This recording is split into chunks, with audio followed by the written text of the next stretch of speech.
회사와 집이 가깝고 업무 환경도 훌륭하고 또 적당한 업무량까지. 우리는 이런 곳을 신의 직장 아니면 최고의 워라밸이라고 표현하기도 하죠. 그런 곳에서 일했던 분이 있습니다. 대학교 교직원으로 일하면서 모든 게 순탄하게 흘러가나 싶었는데 돌연 스타트업인 밀당팀에 합류한 류연두님의 이야기를 들어보려고 합니다. 모험과 안정, 그 사이에서 답을 찾고 싶어하는 분들에게 이번 방송이 특히 도움이 되었으면 하네요. 연두님 안녕하세요. 네, 안녕하세요. 네, 어서 오세요. 늦었지만 새해 복 많이 받으세요. 팀장님도 새해 복 많이 받으십시오. 네, 감사합니다. 가장 먼저 방송 듣는 분들에게 인사 한번 해주시죠. 네, 안녕하세요. 밀당영어 교육운영본부 온택트 선생님으로 일하고 있는 류현두입니다. 반갑습니다. 반갑습니다. 목소리가 굉장히 씩씩해졌죠? 우리 아까 연습할 때 한 텐션을 높여달라고 했더니 지금 굉장히 씩씩한 목소리로 인사를 해주셨어요. 잘 됐습니다. 이름부터 굉장히 재미있는 이야기가 나올 것 같아요. 연두. 한 번 들으면 잊지 못할 이름이긴 한데 이 이름이 어떤 의미인지 간단하게 알려주실 수 있을까요? 많은 분들이 사실 색깔이라고 생각하시는데 네. 사실은 한자입니다. 한자요? 네네. 네, 어떤 의미인가요? 그러하려네 말두. 말두. 네. 어떤 뜻이에요 이게? 이 쌀 한 말 두 말 보관할 때 그 말이고 네네네. 그래서 그렇게 통 크게 살아라라는 의미입니다. 그렇게 통 크게 살아라. 네. 오, 이거 굉장히 좋은 의미인데요. 누가 지어주셨어요? 저희 할아버지께서 이제 교직에 계셨었는데 네. 할아버지의 제자분께서 지어주셨어요. 할아버지가 아니고 할아버지의 제자분이. 예, 맞습니다. 쉽지 않네요. 네. 근데 이제 이름이 하여튼 연두이다 보니까 좀 여러 가지 에피소드들이 많았을 것 같아요. 네, 뭐 제가 이름이 연두다 보니까 자연스럽게 연두색도 당연히 좋아하게 됐고 하나의 제 아이덴티티가 되었죠. 그렇죠. 네. 그래서 대학교 때 제가 연두색을 얼마나 좋아했냐면 뭐 철이 없어가지고 네. 가방에 니트에 신발까지 다 연두색으로 입고 다녔었는데 뚜비였네요. 진짜 별명이 뚜비였어요. 진짜요? 왜 그랬는지 저도 모르겠는데 네네. 그래서 이제 제 여사친이 네. 저에게 직언을 날렸죠. 어떻게 날렸나요? 너가 그래서 여자친구가 안 생기는 거다. 너무 마상인데요. 마상이었지만 그런 친구가 필요하죠. 네. 그 직언을 듣고 바로 연두색 옷을 버렸죠. 네. 그래서요? 그랬더니 바로 생기더라고요. 지금 밀당에 합류한 지 벌써 8개월 지나셨잖아요. 네, 요즘 어떻게 지내고 계신가요? 일하느라 바빴습니다. 일하느라 바쁘시군요. 예, 네. 밀당이 일할 수 있는 여건과 시스템이 잘 갖추어져 있고 그래요? 또 보니까 옆에 일하시는 분들이 일에 진심인 분들이 모여 계신 곳이어서 사실 뭐 다른 것에 집중할 수가 없고 일하는 데만 네. 집중을 해서 네. 언제 8개월이라는 시간이 흘렀는지 모르고 네. 회사 생활을 하고 있습니다. 일에 진심인 분들이 주변에 많이 모여 계신다. 네, 이렇게 느낀 좀 순간들이 있었나요? 아무래도 학생을 다루는 직업이다 보니까 학생이 성적이 오르는 거 그리고 학생과 매일매일 매순간 최선을 다해서 수업을 하는 분들이 제 동료분들로 계시다 보니까 네. 그분들이 다 정말 교육에 진심이신 분들이구나 이렇게 많이 느끼고 있습니다. 약간 직업적인 어떤 철학을 가지고 진심으로 일을 하시는 거군요. 그렇죠. 소명이 있으신 분들이죠. 소명이 있으신 분들. 예. 소명이 또 쉬운 표현 아닌데 나왔습니다. 네, 이 연두님의 이야기를 좀 더 깊게 들어가 볼게요. 우리가 앞에서 소개했듯이 연두님 대학교 교직원으로 일을 하시다가 지금 밀당팀에 왔잖아요. 네네. 어떤 계기가 있었는지 그 과정을 좀 듣고 싶습니다. 제 학창 시절 얘기로 좀 돌아가자면 어렸을 때부터 저의 원래 꿈은 외교관이었어요. 외교관. 네. 그래서 대학을 졸업을 하고 우연히 이제 대학 교직원에도 국제교류 직무가 있다는 것을 알게 되었고 또 운이 좋게 합격을 해서 입사하게 된 국제처에서 네. 국제교류 업무로 한 4년 정도 동안 일을 했습니다. 대학교에서 외교관 업무를 하셨네요. 맞습니다. 네. 그래서 처음에는 제가 꿈꿨던 외교관처럼 막 세계 이곳저곳 해외 출장도 많이 다녔고 네. 일하면서 영어도 많이 써서 적성에 잘 맞다고 느꼈었는데 일을 오래 할수록 제 업무의 90% 이상이 다 루틴한 행정 업무였고 네. 또 이 교직원이라는 직업을 통해 자아실현을 이루는 것은 어렵다고 판단을 해서 눈 딱 감고 퇴사를 결정했습니다. 연두님도 엄청 고민을 많이 하셨을 텐데 나간다고 했을 때 주변에서도 많이 말렸을 것 같아요. 네, 솔직히 좀 자랑이기는 한데 자랑인가요? 네, 감사하게도 네. 그 당시 이제 저와 같이 일하셨던 뭐 교수님들이라든지 동료 선생님들 그리고 심지어 총장님, 부총장님까지 네? 총장님, 부총장님요?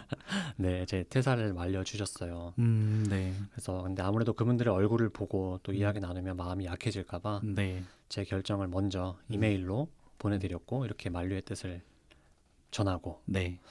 나름 멋있게 퇴사를 한 것 같습니다. 나름 멋있게. 나름 멋있게. 진짜 멋있어요. 아, 저라면은 그냥 계속 교직원으로 살았을 것 같거든요. 아니에요. 그렇군요. 네, 그러면은 좀 더 이야기를 해볼까요? 눈 딱 감고 퇴사를 결정했다. 네. 이 부분이 제가 좀 꽂혔는데 음, 이 교직원이 안정적이기로 좀 유명한 직업인데 네. 이 스타트업인 저희 밀당 팀에 오는 게 좀 불안하지 않으셨어요? 먼저 답을 말씀드리면 불안한 게 솔직히 없었어요. 없었어요? 없었습니다, 전혀. 있었어요라고 들었어야 약간 시나리오가 이어질 수 있는데. 그게 이제 인간의 본성인데 네. 저 같은 경우는 제가 굉장히 좋아하는 명언이 있거든요. 어떤 건가요? 이 미국 배우 중에 덴젤 워싱턴이라는 분이 있습니다. 네. 그분이 하신 말씀을 네. 퇴사하기 전에 진짜 계속 들었죠. 연설 같은 건데 네. 그 문구 중에 이런 게 있어요. 영어인데 한번 읽어드려도 괜찮을까요? 네네네. 듣고 싶어요. I found that nothing in life is worthwhile unless you take risks. Nothing. 이런 말이 있었어요. 너무 멋있어서 땀날 것 같아요. 이 위험을 감수하지 않으면은 가치 있는 건 없다. 이런 맞습니다. 말인 거죠? 네네. 맞습니다. 이렇게 리스크를 택하지 않은 삶은 의미가 없다라는 말인데 네네. 곱씹어 볼수록 뭐 제가 하는 일도 그렇고 투자도 음. 그렇고 뭐 심지어 연애 음. 이런 것까지 다 리스크를 택할 용기가 있어야 음. 좋은 결실을 맺을 수 있는 것 같아요. 그래도 고민은 계속 많았을 것 같은데요?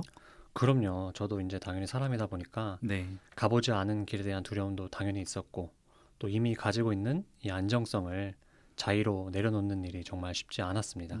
그때마다 이제 이 명언들을 되새김하면서 네. 계속해서 리스크를 택하는 삶을 살자 이렇게 결정을 했고 마인드 컨트롤을 계속 했었기 때문에 네. 퇴사할 때도 그리고 퇴사하고 나서도 네. 불안함은 정말 크게 없었습니다. 리스크를 선택한 거에 대해서 좀 후회 같은 거는 없으세요? 어떤 것 같으세요? 지금 그래도 나름 행복하게 생활하고 있는 것 같지 않습니까? 네, 뭐 저를 집에도 초대해 주시고 나름 행복하게 살고 계시는 것 같은데요. 그렇죠. 제 철학에 맞기 때문에 리스크를 택했다면 그 이후에는 후회가 없습니다. 그러면은 이제 8개월 전으로 좀 시간을 돌려서요. 제가 기억하기에는 5월 달에 입사를 하신 걸로 기억을 하거든요. 5월 24일 맞습니다. 그러니까요. 네. 제가 왜 기억하냐면 제 생일 전날이었어요. 아, 네, 그때 비교하면 지금 회사가 엄청 성장을 많이 했죠. 혹시 뭐 느끼고 계세요?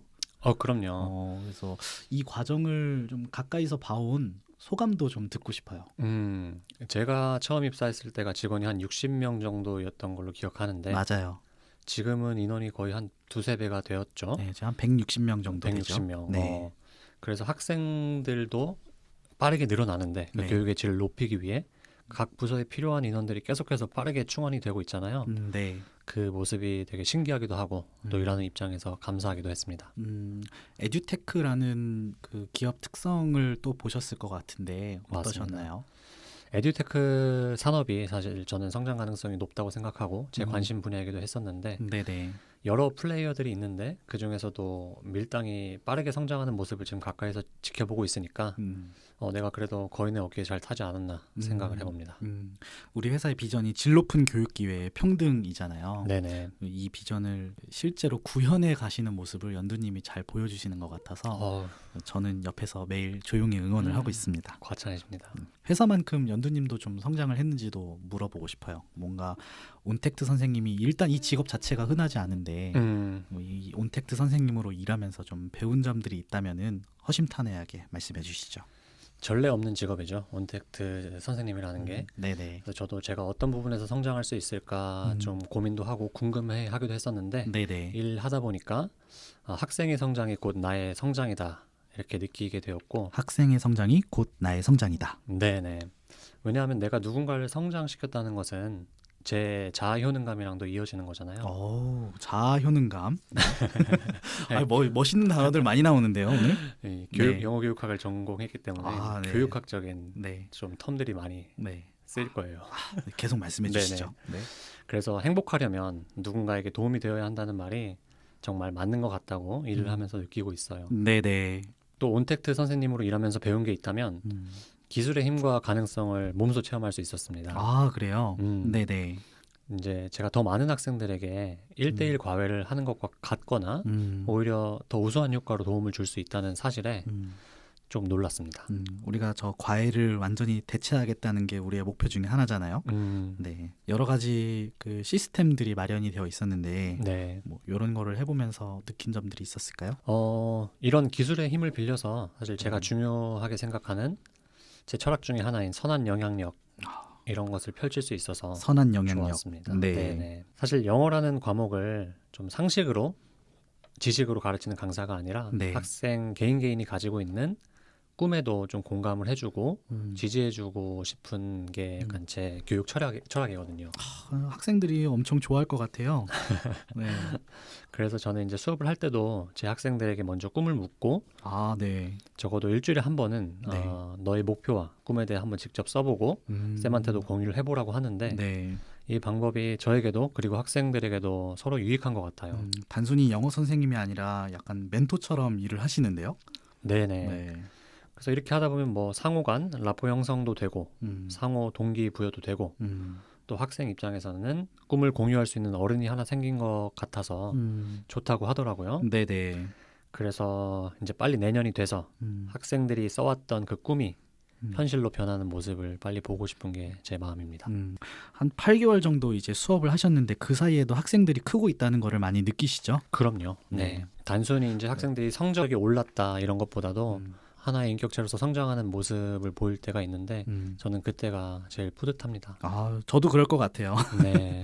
네. 그래서 한 학생이 있었는데 이 학생 처음에 제 학생으로 들어왔을 때 너의 꿈이 뭐냐고 물어봤을 때 꿈이 없었던 학생이 있었어요. 아, 뭐 많지는 않지만 그렇다고 없는 경우는 아니죠. 그렇죠. 네네. 대부분의 학생들이 사실 꿈이 없다는 게 저는 조금 안타까웠는데 네.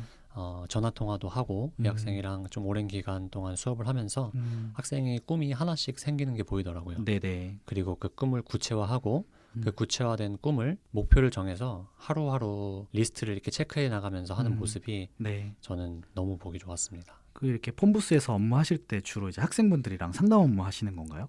학생들이랑 주로 이제 꿈에 대해서 이야기를 하죠. 아, 폰부스에서 굉장히 많은 시간을 할애하고 계시는 거를 제가 오며 가며 본 적이 있습니다. 네네. 또 그렇군요. 네. 꿈이 만들어지는 폰부스네요. 어, 네. 네, 그렇습니다. 이제 정리를 좀 해볼까 해요. 네. 마지막으로. 네. 이 방송을 듣고 계시는 분들 중에 온택트 선생님 지원을 할까 말까 고민하시는 분들이 있어요. 그분들에게 한마디 해주시죠. 트렌디한 기술의 힘을 빌려서 많은 학생들에게 도움을 주고 싶으신 분들은 좀 편한 마음으로 근호 팀장님이 항상 잘 해주시니까 편한 마음으로 지원해 보시기 바랍니다. 네. 또 저랑 같이 일하는 동료분들도 굉장히 좋으신 분들이기 때문에 저 일하면서 인간관계 때문에 스트레스 받은 적은 한 번도 없었거든요. 네. 들어오신다면 저도 여러분들의 따뜻한 동료가 되어드리겠습니다. 네. 따뜻한 동료, 또 배우고 싶은 동료, 모든 분들이 다 생각하시는 거고 실제로 그러시고요. 이번 방송은 여기서 정리해 보도록 하겠습니다. 오늘 나와주셔서 감사합니다. 감사합니다. 지금까지 교육운영본부의 류현두님과 이야기를 나눴습니다. 위험을 감수하지 않으면 인생에서 가치 있는 것은 없다는 말이 저는 계속 귀에 맴돌고 있는데요. 발음이 좋아서 더 그랬던 것 같기도 하고요. 네, 지금 당장은 저희 팀에 합류하는 게 위험한 일 혹은 모험처럼 느껴질지 몰라도요. 연두님처럼 자신만의 결실을 맺어가는 팀원이 많아졌으면 하는 바람이 있습니다. 이번 방송 들으시고 밀당팀에 관심이 생기셨다면요. 검색창에 밀당 채용을 검색해주세요. 또 궁금한 점은 recruit@ihateflyingbugs.com으로 메일 보내주시거나 카카오톡 채널 밀당 채용으로 연락 부탁드리겠습니다. 그럼 리슨앤조인을 여기서 마칩니다. 저는 피플팀의 장근우고요. 기획과 구성은 장명성 님이 도와주셨습니다. 감사합니다. 감사합니다.